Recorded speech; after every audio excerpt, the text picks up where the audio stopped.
All right, welcome. Thank you for joining us for Practical Ideas for Growth. We have Sarah Elliot here with Intend to Lead. Sarah, welcome.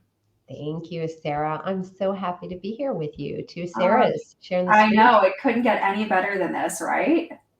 I am so excited. Our topic today is one that I know is near and dear to your heart and something that we deal with every day, change. I mean, the last 2 years, and there's been more change than I can even imagine. We jokingly talk about this profession that we both choose to work into, right? That there's so much change. You shouldn't enter public accounting if you don't like change. But it's been fun and it's been interesting to see how it's impacting everything. And so I'm excited to really dig into this with remote staffing changes and tax regulations and the rapid acceptance of technology. It seems like you can't turn around without dealing with some sort of change. So you wrote a blog on this recently at the beginning of the year, and you said in there that true change takes time. And that's so true. Can you expand on that a little bit and maybe talk a little bit more about how accounting leaders, take a breath and can start to embrace this idea of change and taking time? It's probably not something that's in most of our genes. Yeah, that's true. As humans, we're creatures of habit, right? Which means we like the same thing over and over again. But you're right, Sarah. I mean, you've probably heard that saying. I don't know who originally said it, but the only constant in life is change. And what I think is funny is so many of us say, well, I want to make this change and let's do it, and then we get all frustrated when it doesn't happen like that. So, to your point, it takes time. And I think, leaders and organizations, right, especially in this profession, it's so important that you remember as the leader, you hold the vision, right? So when you have a vision for change that you want to see, it takes time for other people to get on board with that, right? So oftentimes when you have a vision, you've been sitting with that and ruminating over it, right? Evolving it. And so we need to give other people time to catch up and see what you see, and also understand that that in itself takes time, but then the people that you lead in your organization, they're all navigating their own challenges, right? So, Sarah, you just rattled off a whole bunch of change that's happening in our profession. And then so many of us have change in our personal lives and just in our own careers at the individual level. So, when the people that you lead are going through their own change and challenges, right, they may not keep whatever your leadership vision of change is top of mind. So, as a leader, I think we need to constantly remind the people that we lead, we need to encourage them, and we need to manage our own expectations about how long it will take and how many times we need to repeat and encourage that along the way. I love that you say that. We spend a lot of times, obviously, in our role on communications, and internal communication is such a big part of that. And it's funny because we teach on this, but it doesn't mean that as humans we don't get frustrated. Because I definitely do as a leader. I'm like, what do you mean? We've talked about this so many times. I don't understand.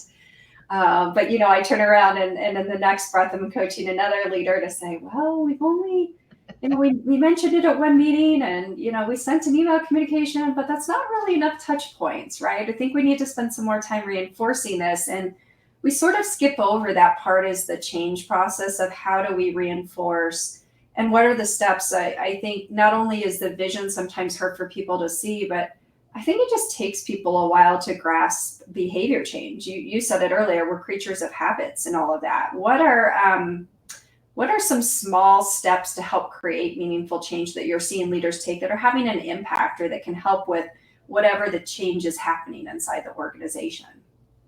Yeah, so great. I love that you said small steps too, because that's really how we make change. If we try to look at something, and sometimes too, as a leader, you may have a big vision. And yeah, and that's where we get frustrated because we see it and then we look at where we are today and it seems like a really big gap. And we just want to hurry up and get there. But yes, it takes small, consistent steps little by little. And so what I'll share is, you talked about the change process. So there is a process, and I like to think of it in 3 big stages. So the first stage is endings, which maybe can be surprising because when we think about change, we think about what we want and what's down the road. But when we're actually experiencing change, the first phase is really the end of what is, right? So we have to understand that people are experiencing some loss, even if they may not fully grasp that. But usually people feel resistance. So that's, as humans, we feel that resistance. Like we mentioned earlier, people are creatures of habit. So we're literally rewiring the brain. We're creating new neural pathways. And so there's resistance in that. There's emotional resistance, right? I don't want to get uncomfortable. I don't want things to change. I don't want things to be different. So that's stage 1. So I think as leaders, small steps you can take during that stage are just understanding that, have empathy, acknowledge that, right? Acknowledge that it's hard, acknowledge that I know this may be hard because things are changing. They won't be this way. And when people push back or express some of that attachment to old ways, to just kind of roll with that. So often I think we want to push right back and say, no, no, no, go look forward. But I think when we roll with kind of where people are in that phase, they'll get through it. So that's phase 1. The second phase is transition, right? That's really when we're actually making change. And what we feel at this stage sometimes is ambivalence. We kind of go back and forth. So we want, the change that we've envisioned, but then it's actually hard and it is uncomfortable. And so we kind of flip back and forth. So that's okay too. So we can acknowledge that. And that's a really good time as a leader. Again, the small step you can take is say, remember why this matters. Help them connect with why it will be better for them. Not just you as the leader, right? Not just the firm or the organization, but really, why will it be better for that individual? And then believe in them, remind them, I know this is hard, this is normal, I know you can do this. Allow grace, because things are going to get messier before they get better. That's just the way we are as people. Change is messy. So when things get a little awkward or someone makes a mistake, right, to just acknowledge that, allow grace for that. And then when you see them doing something really well, we want to encourage that, right? So I just say space, grace, affirmation in that main transition phase. That's really the hardest part. And then the new beginnings phase is the third phase. And this is one that we all love because we basically have done it. We're starting something new and we just want to acknowledge and celebrate that. So I'm going to kind of sum all this up, Sarah, with 2 big thoughts. So as a leader, small things you can do, support your people through words and actions. So words, you and I have already talked about, early, frequent, consistent communication about why it matters, right? Holding that vision, the difference it'll make, encouragement when you see positive change, right? Those are all the great words we can use. And then our actions, right? As you know, words mean nothing without action. So what are you doing? Are you providing training support? Are you availing yourself of expertise, right? Like yourself, Sarah, right? In the work that you do. I know you do that with your clients. Coaching is literally all about supporting people through change, right? So you can tap into resources there. Are there other tools or resources that you can provide along the way? That's awesome. I love that you laid it out in 3 phases too. I think that simplifies it. I know sometimes there's some really complex change management processes. But I generally find that what you just articulated is absolutely accurate with what we see. And I'll say too that, and I don't know if you find this, but I feel like there's not like clean breaks in that. I think each person seems to move through those phases, right? Your leaders can go from A to B or A to C very quickly. Some of them with the right mindset and that are bought in, and you still have some stragglers, I find. That are moving, and sometimes I jokingly say we got to push them over the edge or get them not to stand in the way of the change process if we can't get that mindset shifted. And no matter what we've done, they can't see the benefit in it for themselves, because we all have some of that, I think, in our organizations, and that's the toughest part. I think we want it to be like 100% consensus. So what would you say to a leader when they're struggling with some of that? Oh, that's such a great point that you bring up. I do think it's about managing your own expectations as a leader, right? Which you really laid that out well. Maybe don't expect 100%. Maybe give that person space to process it on their own time. And I always think about this, right? What we see in a human being is just what they show us. Oftentimes, there are so many other things going on within them, personal, professional. There could be a lot of reasons why they're having a tough time adopting the change. So let's not just assume that we know, why can't this person do it like that person over there? I think the human brain has a certain amount of capacity to deal with change. And so if someone's going through change in a lot of different areas at once, I think everything can kind of get stalled, right? Just kind of stuck, traffic jam maybe. So also just, getting to know, having compassion and kindness, sitting down with that person, whoever those people are, just trying to understand. And then I think you have the opportunity to say, okay, is this something that I can support this person in getting there, right? And I can invest that time and energy, or maybe for whatever reason, that's not going to work out, and that's okay. Maybe I need to shift my expectations and let go, at least for now. I am a big believer in people though, so I still encourage you, right, to just see, right, give it a shot, see. And it's not always about, I think the more we push someone, the more they will resist. Okay, that's so important. That is human nature, especially with really smart accountants. Okay, the more we push someone, the more they will resist. So the more we can just give them space and listen, ask questions, try to understand what's going on, show up with curiosity, instead of that, let's hurry up and do it already. Who knows what we might uncover. Yeah, that's such a good reminder. I'm not known for my patience or my lack of urgency on anything. Anybody that works alongside of me probably has recognized that, or at least my family definitely does. But I think that's a really important point to take away. What about the other side of change, right? We're talking a lot about leaders, but part of change is, and a lot of our listeners are part of that change, right? And there are various different roles in our organizations.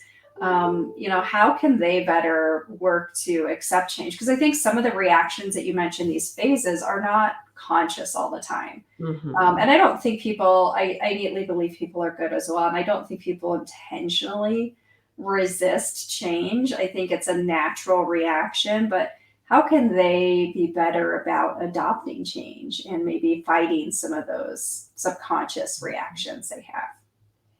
Yeah, I love that question because it really gets into human nature. And I'll go back to something that I really think is at the root of almost every challenge in accounting, every challenge in life, which is when we are stressed out, when we are overwhelmed, when we're not taking care of ourselves, we can't do things like make change. Okay. So our system, we go into survival mode, we go into fight or flight. So that has physiological implications, and it has mental implications. And actually what happens in our brain is that we go into the most primitive part of our brain, and we're really leading our lives from that place, right? So that is not where we have the energy and mental capacity to learn new things, to make really clear, good decisions, right? So I would just say, first and foremost, if you want to create change in your organization, right, in your life, in your career, you have to take care of you. You have to come from a place where your nervous system is regulated, where you can actually make good decisions, right, and learn new things and envision what you want. Because if you don't, we go right into those unconscious patterns of resistance, right? I don't like this. It feels bad. I don't want to do it.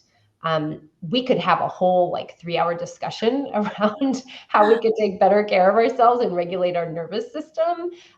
We have all sorts of things that we teach on that. But I will say, right, each individual knows ourselves best. What are the things that make you feel nourished physically, mentally, emotionally? What are the things that bring you joy? Are you creating space for that in your day-to-day? Because I promise when you do, all of a sudden you have this energetic capacity to see things differently, right? To take on that next challenge, that next thing that you want to change. Absolutely. I love it. It's such an important topic. We do so much work around growth and firmly believe that growth is sort of a 360 view, not just marketing and sales tactics and what we do. And I love this focus on well-being, and we ebb and flow with it, but absolutely critical to our whole mindset, which we found to be the most important aspect of how you view things, probably including change, I would gather.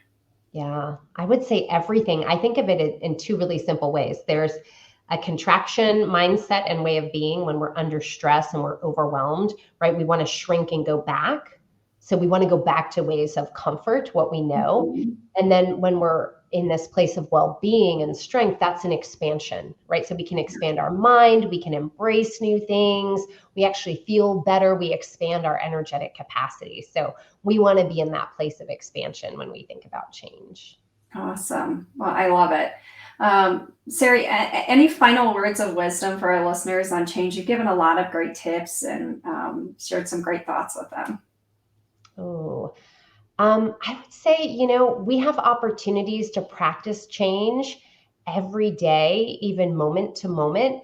What we do on a micro level is what we do on a macro level. So look for opportunities, even in your day to day, as you're making changes throughout the day, right? Transitions throughout your day, to try to really lean into that expansive mindset, to lean into that transition and that change.